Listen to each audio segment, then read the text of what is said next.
के जयंती मनाने के पीछे क्या संदर्भ है। ये नहीं कि सिर्फ मूर्ति है और एक मूर्ति के प्रतीक के रूप में हर साल फूल माला किए और हम इसको समाप्त कर दें। बाबा साहब के जो उद्देश्य था, जो लक्ष्य था, वह लक्ष्य के प्रति हम लोगों को समर्पित होना चाहिए। और बाबा साहब जो हम लोगों के बीच जो संविधान जो देने का काम किए हैं, आजादी के पहले अगर जो कहा जाए कि हम लोगों को संविधान के पहले हम लोगों को कोई अधिकार नहीं था, शिक्षा का अधिकार नहीं था, बढ़िया कपड़ा पहनने का अधिकार नहीं था। अगर जो और पूर्व में जाइएगा तो हमारे माँ बहन को स्तन भी ढकने का अधिकार नहीं था।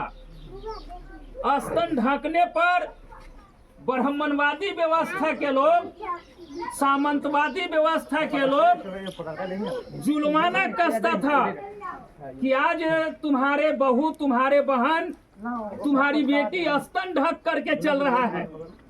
और इस सारे कुव्यवस्था के खिलाफ बाबा साहब ने जो समृद्ध एक संविधान जो दिए हैं, इससे पहले देश के अंदर मनुस्मृति संविधान था। अब मनुस्मृति हर गूगल पर मौजूद है, आप पढ़ लीजिए कि मनुस्मृति में हम लोगों को किस जगह पर स्थान था। मनुस्मृति के अनुसार 4 वर्ण व्यवस्था बनाया गया था।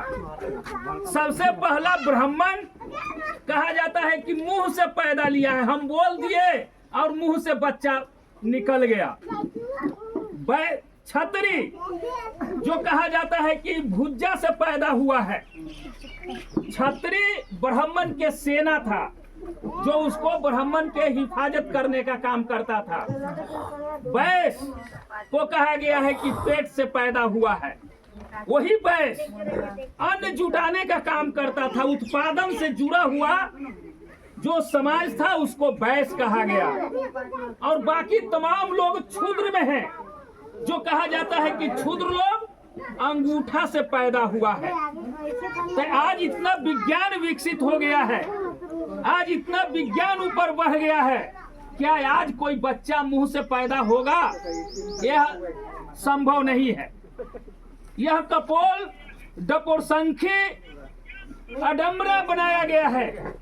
वही मनुस्मृति की बात करेंगे, राम राज्य की बात करेंगे, तो वही राम राज्य में शंभु ऋषि जो दलित के बीच से आते थे, बहुत बड़ा ज्ञानी थे, महापुरुष, उनको राम ने हत्या कर दिया कि यह दलितों के पास इतना ज्यादा अधिकार कहां से आ गया?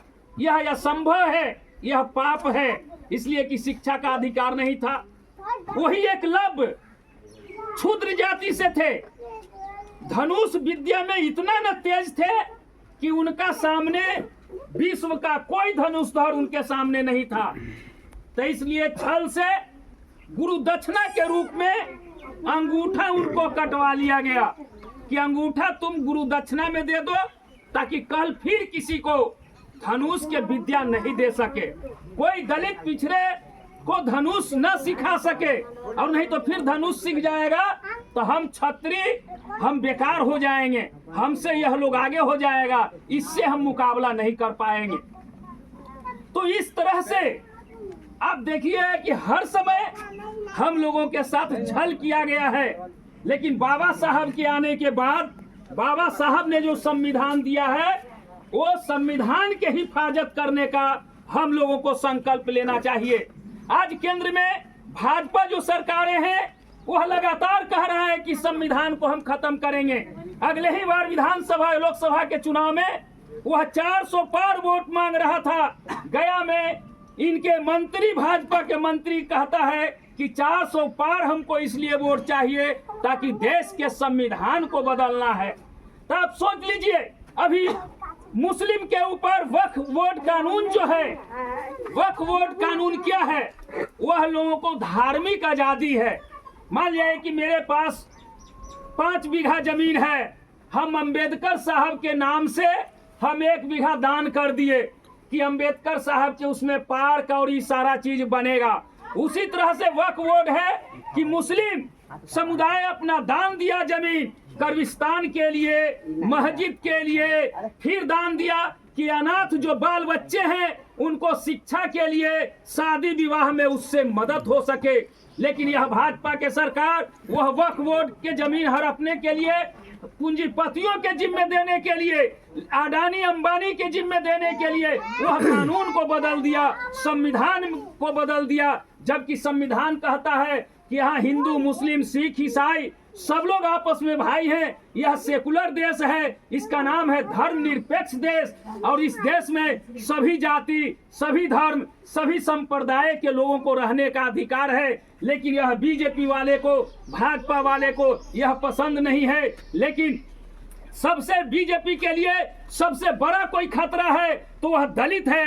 दलितों के ऊपर में हमला करेगा। आज देख लीजिए उधर जंगल में अडानी को जमीन दे दिया गया है, पूरा जंगल को साफ किया जा रहा है, वहां के आदिवासियों को भगाया जा रहा है। आप टीवी में, फेसबुक, मोबाइल पर देख रहे होंगे। इस तरह से पूरे जल जंगल जमीन बड़े बड़े पूंजीपतियों के हवाले करने का इसका जो साजिश है। इसलिए अगर जो यह मुस्लिम के खिलाफ इतने ही भाजपा वाले लोग हैं, आरएसएस वाले लोग हैं, तो आप समझ लीजिए कि जितने भी आरएसएस के बड़ा बड़ा नेता है उस सब के दामाद मुसलमान है। शहनवाज हुसैन से लेकर के सभी आरएसएस के बड़े बड़े नेता, मुरली मनोहर जोशी, मोहन भागवत से लेकर के जितने भी बड़े बड़े नेता है उस सब के दामाद मुसलमान है। लेकिन हम लोगों के बीच हम कहना चाहते हैं कि अगर जो तुम इतना ही मुस्लिम के खिलाफ है तो क्यों नहीं तुम अपने दामाद को पहले हत्या करो, तब मुस्लिम पर हाथ लगाना। लेकिन असल में उसका सोच वहां नहीं है। उसका सोच है कि हम पूरे देश के संविधान को बदल दें। उसको डर है कि दलित के बच्चे पढ़ लिख करके